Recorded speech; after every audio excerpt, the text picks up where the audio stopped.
નમસ્કાર મિત્રો, ભૂપેશ સર ચેનલમાં આપનું હાર્દિક સ્વાગત છે।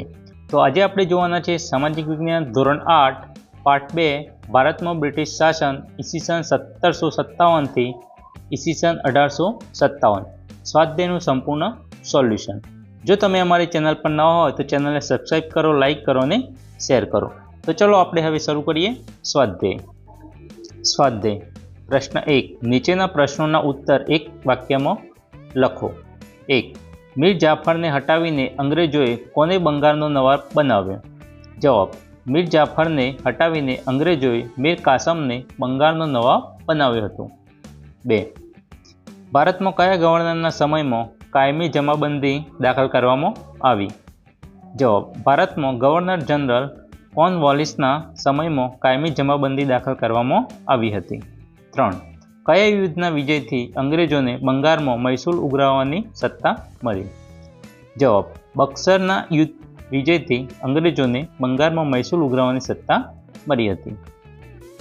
4, રૈયતવારી પદ્ધતિના પ્રણેતા કોણ હતા? જવાબ, રૈયતવારી પદ્ધતિના પ્રણેતા થોમસ મુનરો હતા। પ્રશ્ન 2 ટૂંક નોંધ લખો। 1, બિરસા મુંડા। બિરસા મુંડાનો જન્મ 15મી નવેમ્બર ઈસવીસન 1875માં થયો હતો। તેમના પિતાનું નામ સુંગના મુંડા અને માતાનું નામ કરમી મુંડાઈ હતું। બિરસાનું બચપણ ઘેટા બકરા ચરાવવામાં, વાંસળી વગાડવામાં અને અખાડાની રમતોમાં પસાર થયું હતું। કુટુંબની ગરીબીના કારણે બિરસા મુંડાનું બચપણ પિતા સાથે સતત એકથી બીજી જગ્યાએ સ્થળાંતરમાં વીત્યું હતું। જો કે બિરસાએ સ્થાનિક મશીનરી શાળાઓમાં શિક્ષણ મેળવ્યું હતું। તેણે બચપણમાં મુંડા લોકો અને દીકુઓ વચ્ચેના સંગ્રામની વાતો સાંભળી હતી। તેને જનેઉ ધારણ કરી હતી તેમજ વૈષ્ણવ ધર્મ પ્રચારક સાથે પણ કામ કર્યું હતું। યુવાન વયે તેઓ જનજાતિના સમાજ ઉત્કર્ષના કાર્યોમાં લાગી ગયા હતા। અંગ્રેજ સત્તાના હિમાયતી શાહુકાર, જાગીરદાર, જમીનદાર દ્વારા આદિવાસીઓનું શોષણ ચરમસીમા પર પહોંચી ગયું હતું। જે વાતની ઊંડી અસર બિરસા પર થઈ હતી, જેના વિરોધમાં ઈસવીસન 1895માં વ્યાપક આંદોલન ઉલ ગુલાનનું નેતૃત્વ બિરસા મુંડાએ લીધું હતું। દક્ષિણ બિહારમાં છોટાનાગપુર વિસ્તારમાં લગભગ 400 ચોરસ માઇલના વિસ્તારમાં આ ચળવળનો પ્રભાવ હતો। મુંડાઓનો એવો દાવો હતો કે છોટાનાગપુરનું તેમનું છે। કંપની તેમના પરંપરાગત હકોનું ધોવાણ કરે છે અને ફરજિયાત વેટ કરાવે છે। અંગ્રેજોએ રાજવહીવટનો અડચણરૂપ બનાવવાનો ખોટો આરોપ મૂકી બિરસા મુંડાની ધરપકડ ઈસવીસન 1895માં કરવામાં આવી। 2 વર્ષ બાદ ઈસવીસન 1897માં બિરસા મુંડા જેલમાંથી મુક્ત થયા। તે ફરીથી જનજાગૃતિ ચળવળમાં લાગી ગયા।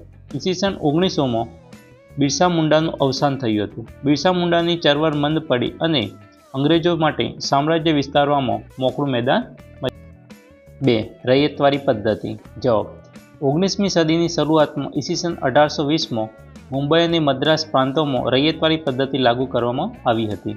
તેના પ્રણેતા થોમસ મુનરો હતા। તે સમયે તેઓ મદ્રાસના ગવર્નર હતા। આ પદ્ધતિમાં જમીન ખેડનારને જમીનનો માલિક બનાવવામાં આવ્યો હતો।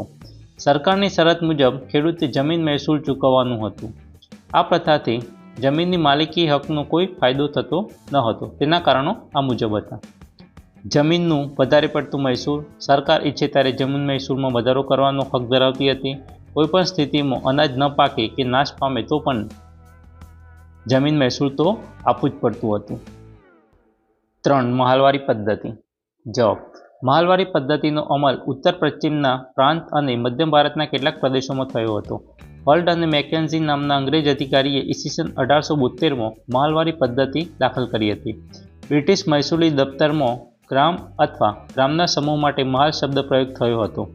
મહાલનું એકમ ગ્રામ અથવા ગ્રામનો સમૂહ હતો। આ પ્રથા અનુસાર મહેસૂલનું એકમ ખેડૂતનું ખેતર નહીં પણ સમગ્ર ગામ કે ગામની જમીનના સમૂહનો સમાવેશ થતો હતો।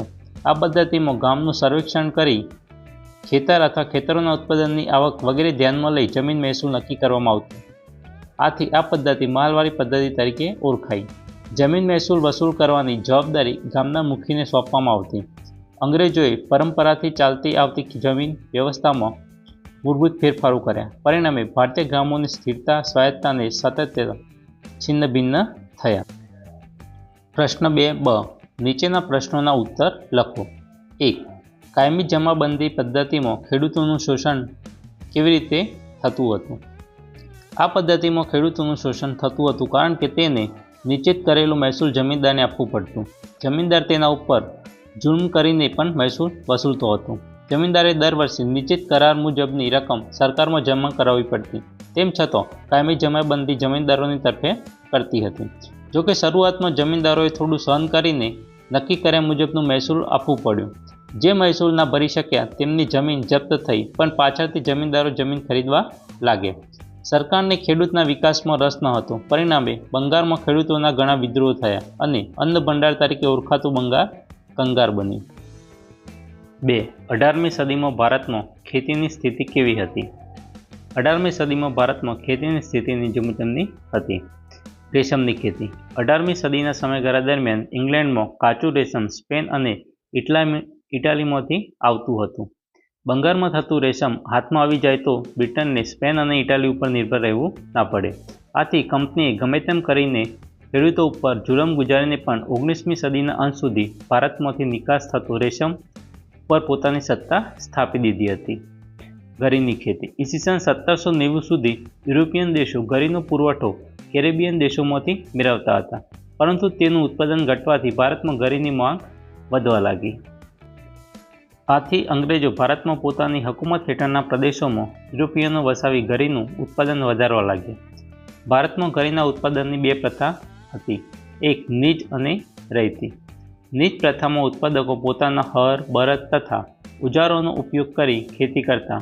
છોડ તૈયાર થાય ત્યારે કાપીને કાચો માલ કારખાનામાં પહોંચાડવામાં આવતો. જ્યારે રૈતી પ્રથામાં ખેડૂત પોતાની જમીન પર ગરીનું વાવેતર કરતો અને તે તૈયાર થાય ત્યારે બજાર ભાવે કારખાનેદારને વેચતો. આ પદ્ધતિમાં કારખાનેદાર ખેડૂતને લોન દીધો હતો. મોટાભાગનું ઉત્પાદન આ પ્રથાથી થતું, કારણ કે તે ગરીના ઉત્પાદકોને વધુ લાભદાયક હતું. એક તો તેના ભાવ નીચા વધવામાં આવતા અને ખેડૂતને તેનું વાવેતર કરવા મજબૂર કરવામાં આવતો. જો ખેડૂત ઇનકાર કરે તો તેના ઉપર જુલમ કરવામાં આવતો અને તેના પાકનો નાશ કરવામાં આવતો. ખેડૂતો ઉપર ઉત્પાદકોની ધાક જાળવી રાખવા કંપનીના મળતિયાઓ અનેક પ્રકારની ગેરરીતિઓ આચરતા, ખોટા હિસાબો રાખતા તેમજ ખેડૂત પાસે ફરિયાદ વાવેતર કરાવતા. કંપનીના શાસકો, તેના અમલદારો, ગરીના ઉત્પાદકો એકબીજા સાથે મળેલા હતા, એટલે ખેડૂતોની કોઈ જ ફરિયાદ સાંભળવામાં આવતી ન હતી. 3. યુરોપિયન દેશમાં ભારતીય ગરીની માંગ કેમ વધવા લાગી હતી? જવાબ. ગરી એ રંગકામમાં વપરાતું દ્રવ્ય હતું. તેનો છોડ ગરમ પ્રદેશોમાં થાય છે. તેની મોટી માંગ હતી. કાપડ ઉપર ભારતની ગરીનો રંગ ચમકતો હોય તે રીતે ઉપસતો હતો. આવો રંગ અન્ય ગરીથી ઉપસતો ન હતો. તેનો ઉપયોગ સુતરાઉ કાપડને રંગવામાં થતો હતો. ઈસવીસન 1790માં સુધી યુરોપિયન દેશો ગરીનો પુરવઠો કેરેબિયન દેશોમાંથી મેળવતા હતા, પરંતુ તેનું ઉત્પાદન ઘટવાથી ભારતીય ગરીનું માંગ વધવા લાગી હતી. 4. અંગ્રેજી શાસનમાં જનજાતિઓની પ્રવૃત્તિઓ વિશે જણાવો. કેટલાક જનજાતિ સમૂહો ખોરાક એકઠો કરી જીવન જીવતા હતા. જનજાતિ લોકો પશુપાલન સાથે સંકળાયેલા હતા. ઋતુ અનુસાર તેઓ ઘેટા બકરા કે ગાય ભેંસનું દંડ લઈ સ્થળાંતર કરતા ઓડિશાના જંગલોમાં રહે. ખાંડ સમુદાયના લોકો ટોળીઓ બનાવી સમૂહમાં શિકાર કરતા તેમજ જંગલોમાંથી ફળ, કંદમૂળ, ઔષધિઓ અને જડીબુટ્ટીઓ એકત્ર કરતા. જંગલોમાંથી મેળવેલ વસ્તુઓ સરખા ભાગે એકબીજાને વેચતા અને તેને સ્થાનિક બજારમાં વેચતા હતા. ખાંડ જનજાતિના લોકો કાપડ વણવાનો, ચામડા કમાવાનો અને તેને રંગવાનો વ્યવસાય કરતા હતા. ચામડાના રંગકામ માટે કુસુંબી અને પલાસના ફૂલોનો ઉપયોગ કરતા હતા. આ સમયે દેશમાં આદિવાસી સમૂહો 2 પ્રકારની ખેતી સાથે જોડાયેલા હતા. 1. સ્થળાંતરિત ખેતી. 2. સ્થાયી ખેતી. કેટલાક આદિવાસી સમૂહો સૂર્યનો તડકો જમીન પર પડે તે માટે જંગલોમાં વૃક્ષોની અડધેથી કાપણી કરીને તેમજ જમીન પર ઘાસ કાપીને ખેતી માટેની જમીન ખુલ્લી કરતા. જે વૃક્ષો અને ઘાસની કાપણી કરી હતી તેને સળગાવી તેની રાખને જમીનમાં પાથરી દેતા. રાખમાં પોટાશ હોવાથી જમીન ફળદ્રુપ બનતી. એક વખત પાક ઉગાડ્યા પછી તેઓ ત્યાંથી બીજી જગ્યાએ સ્થળાંતર કરતા, એટલે બીજી જગ્યાએ આ રીતે ફરીથી ખેતી કરતા. આથી તેને સ્થળાંતરિત ખેતી કહેવામાં આવતી. આવી વિવિધ પ્રવૃત્તિઓ કરતા હતા. પ્રશ્ન 3. નીચે આપેલા વિકલ્પોમાંથી સાચો વિકલ્પ શોધી ઉત્તર લખો. 1. ભારતમાં ગરી ઉત્પાદનની કેટલી પ્રથા હતી? A 1, B 2, C 3, D સંખ્યાબંધ. તો સાચો જવાબ B 2. 2. ઈસવીસન 1820માં કયા બે પ્રાંતોમાં રૈયતવારી પદ્ધતિ લાગુ કરવામાં આવી હતી? એ.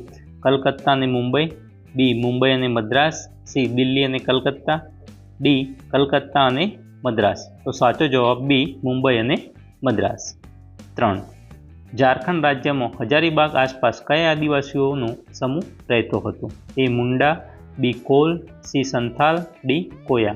તો સાચો જવાબ સી. સંથાલ. 4. આદિવાસીઓ કોના નેતૃત્વમાં મુંડા રાજ સ્થાપિત કરવા ઈચ્છતા હતા? એ. બિરસા મુંડા, બી. ઠક્કર બાપા, સી. જુગતરામ દવે, ડી. આમાંથી એક પણ નહીં.